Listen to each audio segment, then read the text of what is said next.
And so um, the schools, and I had a couple of college students who talked about how a couple of their teachers had the same last name as them. And they, even when you talk about a teacher, a white teacher having the same last name as a black student, that's a very murky situation. In that, what do you do if that white teacher finds out that her white slave-owning family owned the family of the student? So people are getting a little, there's a lot of concern about this whole lineage chart, but people seem to be excited. They seem to be really into it and wanting to know, and that's a good thing.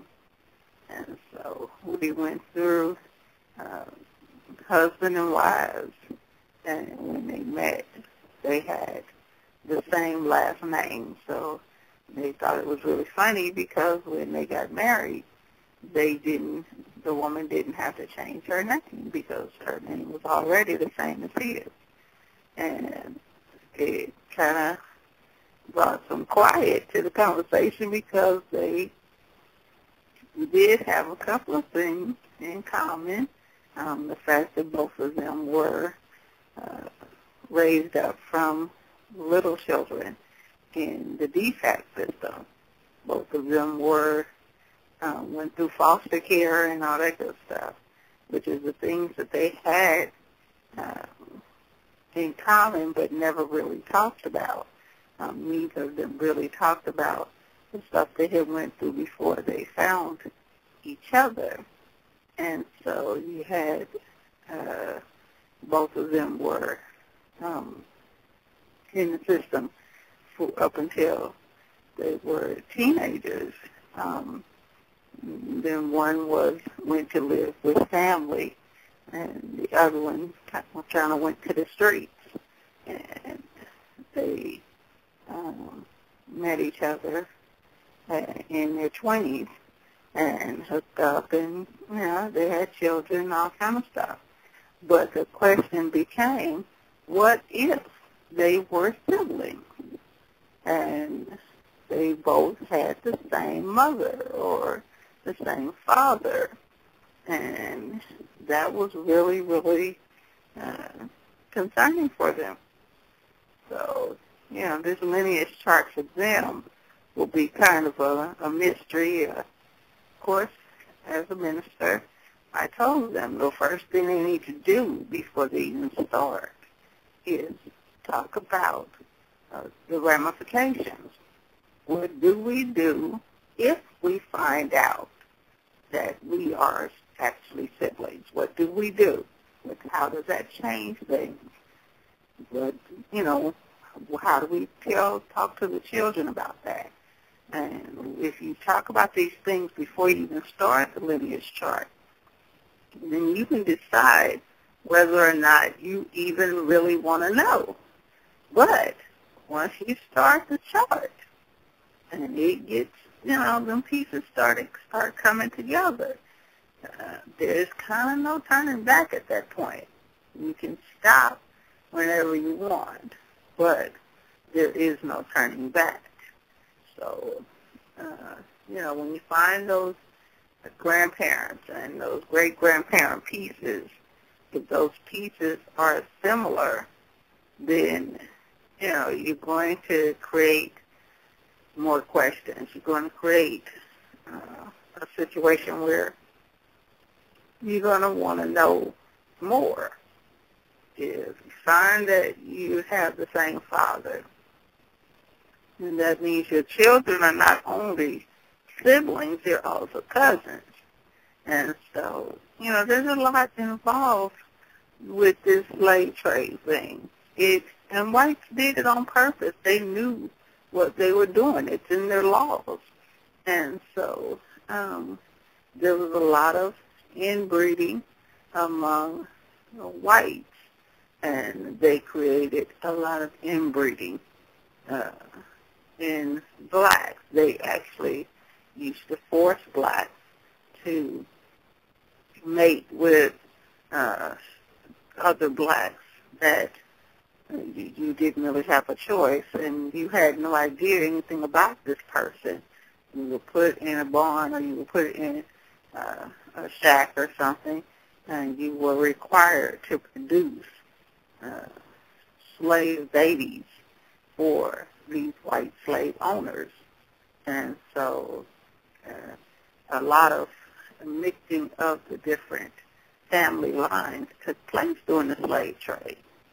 And so, that coupled with the amount of children, the amount of young people, the amount of men sold, and the amount of women sold to other white slave owners.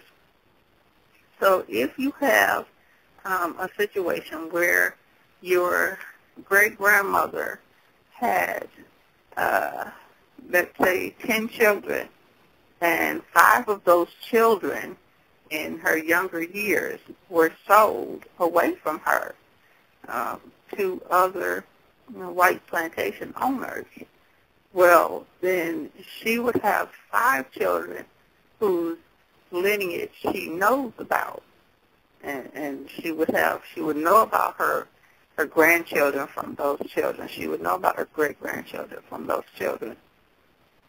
But she would always have this longing and this hole in her heart, wondering when she saw, and depending on how young the child was when it was, stolen from her and sold to another white slave owner, she would wonder, is this my child?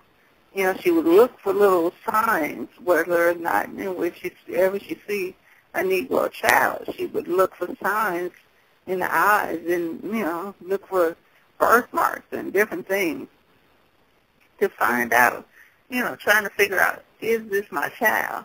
And so that becomes like this quest to find some kind of connection to those 5 children that were taken away from you.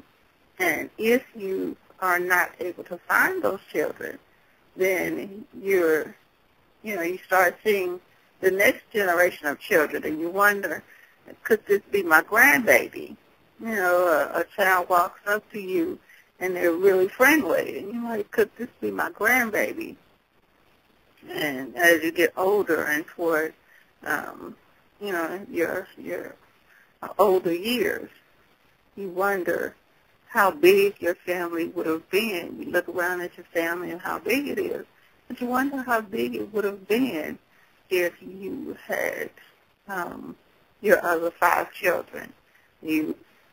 When people ask you over the years, how many children do you have? It brings this sadness in your eyes, because you can't say you only have 5 children. If you say you have 10 children, then that requires a whole lot of explanation as to where the other 5 are. And so it became really, really difficult for black families to during this whole Negro slave trade thing.